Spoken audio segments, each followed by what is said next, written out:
Well, Iran's tough times as an international outcast could be about to become even tougher. The US and Canada have removed the notorious Iranian militant group, the MEK, from their official terror list. Washington claims the group hasn't committed a terrorist act in over a decade. It wants a peaceful regime change in the country. RT's Miriam Frenoshna explains why some Iranians are wary of the move. Mohammed shows me his box of handmade treasures. Earrings, pendants, all made from stone. The only material he could find in the prison yard.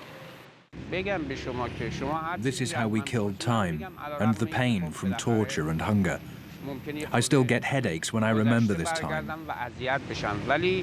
Iranian soldier Mohammed spent 8 years in an Iraqi jail during the 1980s Iran-Iraq war. He says he could have been freed earlier if he'd joined the MEK, the Mujahideen-e-Khalq guerrillas. The militant revolutionary group was fighting Iranian authority on the side of Saddam Hussein and recruiting new members among prisoners. But Mohammed refused. They were terrorists killing innocent people. I couldn't have anything to do with them. I'd betray my country then. The group indeed had a very gory history. In the 1960s, it started a bombing campaign against Iran's Shah and his allies. They were linked to the killing of American citizens and welcomed the US embassy siege in Tehran, openly calling for the execution of the hostages. The terror continued after the Islamic Revolution, with the assassination of the country's president, prime minister, along with many politicians and clerics. With generous support from Hussein, it fought hard in Iran, as well as Saddam's enemies inside Iraq. In 1997, MEK joined America's list of terrorist organizations, along with Al-Qaeda and Hamas, and was cited in arguments for the invasion of Iraq.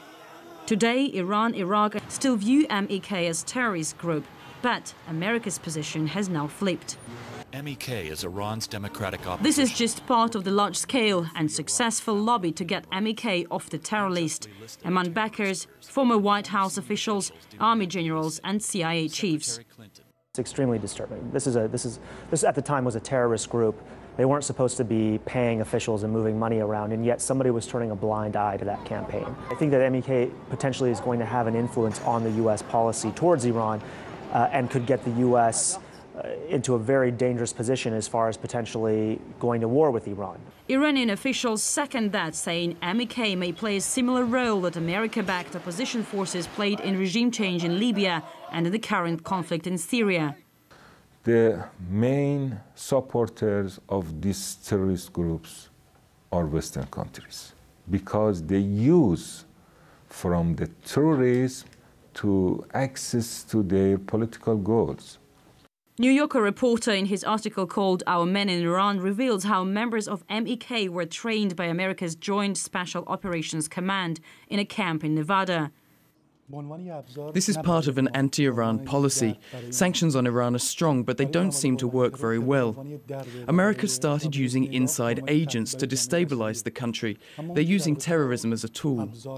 And now to those questionable ties between Israel and Iran. According to America's NBC network, unnamed US officials confirmed MEK was involved in the assassination of a number of Iranian nuclear scientists backed by Israeli intelligence service Mossad.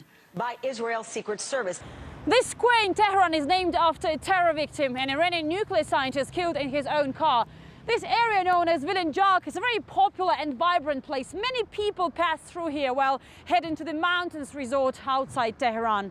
An ideal location to remind people about something that shouldn't be forgotten or forgiven.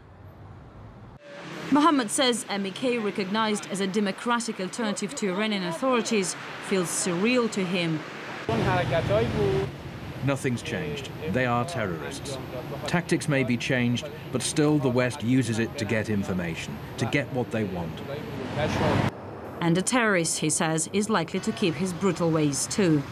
Miriam Frenoshna, RT, from Iran.